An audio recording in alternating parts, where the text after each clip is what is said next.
দর্শক, স্বাগতম বিডি ইনফোভিউজে। আজকের তথ্য জানাচ্ছি তালুকদার ইকরা বিনতে ইব্রাহিম। আজকের প্রতিবেদনে আমরা জানব এমন এক ভয়াবহ যুদ্ধ বাস্তবতার কথা যা শুধু মধ্যপ্রাচ্য নয়, গোটা বিশ্বকে কাঁপিয়ে দিচ্ছে।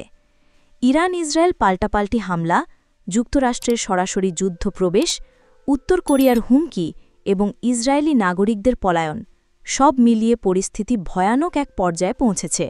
যুদ্ধের বিস্তার। গত 11 দিন ধরে ইরান ও ইসরায়েলের মধ্যে রক্তক্ষয়ী সংঘর্ষ চলছে। সোমবার ভোরে ইরান মাত্র 40 মিনিটে ইসরায়েলের দক্ষিণাঞ্চলে ছুড়ে দেয় কয়েক ডজন ক্ষেপণাস্ত্র। এর একটি আঘাত হানে একটি বিদ্যুৎ কেন্দ্রে, যা ধ্বংস হয়ে যায়। 8,000-এরও বেশি পরিবার বিদ্যুৎহীন হয়ে পড়ে। যুক্তরাষ্ট্রের হস্তক্ষেপ। সেই রাতে যুক্তরাষ্ট্র ইরানের 3টি পারমাণবিক স্থাপনায় চালায় বিমান হামলা। এই অভিযানে অংশ নেয় একসাথে 125টি যুদ্ধবিমান এবং 7টি B-2 বোমারু বিমান, যা বহন করে 30,000 পাউন্ড ওজনের বাংকার ধ্বংসকারী বোমা। টানা 37 ঘণ্টা উড়ে গিয়ে হামলা চালিয়ে আবার ফিরে আসে মার্কিন যুদ্ধবিমান। পাল্টা প্রতিক্রিয়া। ইরান জানিয়ে দেয় এই হামলার প্রতিশোধ হবে নির্মম ও নজিরবিহীন। তাদের রেভলিউশনারি গার্ডের মুখপত্র বলেন, এটা শুধু যুদ্ধ নয়, গোটা অঞ্চলকে জ্বালিয়ে দেওয়ার আয়োজন। ইরানও চুপ ছিল না। তারা পশ্চিম ইসরায়েলের 6টি বিমানবন্দরে পাল্টা হামলা চালায়।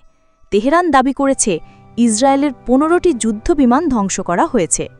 আন্তর্জাতিক প্রতিক্রিয়া। বিশ্বজুড়ে শুরু হয় প্রতিক্রিয়া। উত্তর কোরিয়ার কিম জং উন বলেন, ইসরায়েল শুধু মধ্যপ্রাচ্যের ক্যান্সার নয়, এবার যুক্তরাষ্ট্রকেও প্রতিরোধ করতে হবে। তাদের পররাষ্ট্র মন্ত্রণালয় জানায়, যুক্তরাষ্ট্র এই হামলা চালিয়ে জাতিসংঘ সনদ লঙ্ঘন করেছে। ফরাসি মিডিয়া জানায়, কিম এবার রীতিমতো ইরান ইসরায়েল যুদ্ধের পক্ষে গলা তুলেছেন। মধ্যপ্রাচ্যের নতুন মোড়।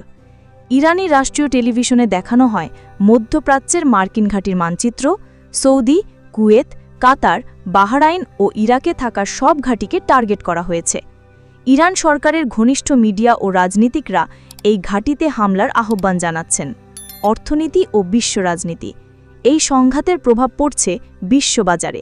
তেলের দাম অস্বাভাবিকভাবে বাড়ছে, বিশ্ব অর্থনীতি টালমাটাল হয়ে উঠেছে। বিশেষজ্ঞরা বলছেন, এভাবে চলতে থাকলে একটা বহুমাত্রিক আঞ্চলিক সংঘর্ষ অনিবার্য। ধর্মীয় ভবিষ্যদ্বাণী ও ইসরায়েল।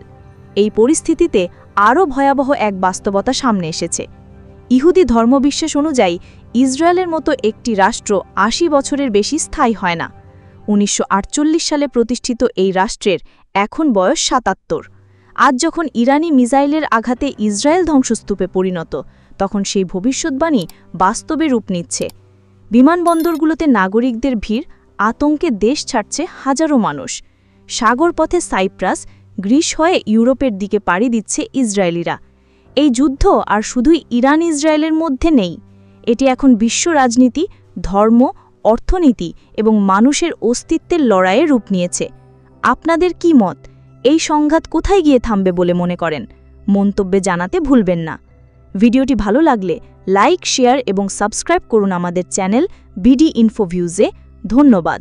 দেখা হবে পরের তথ্যবহুল প্রতিবেদন নিয়ে। আল্লাহ হাফেজ।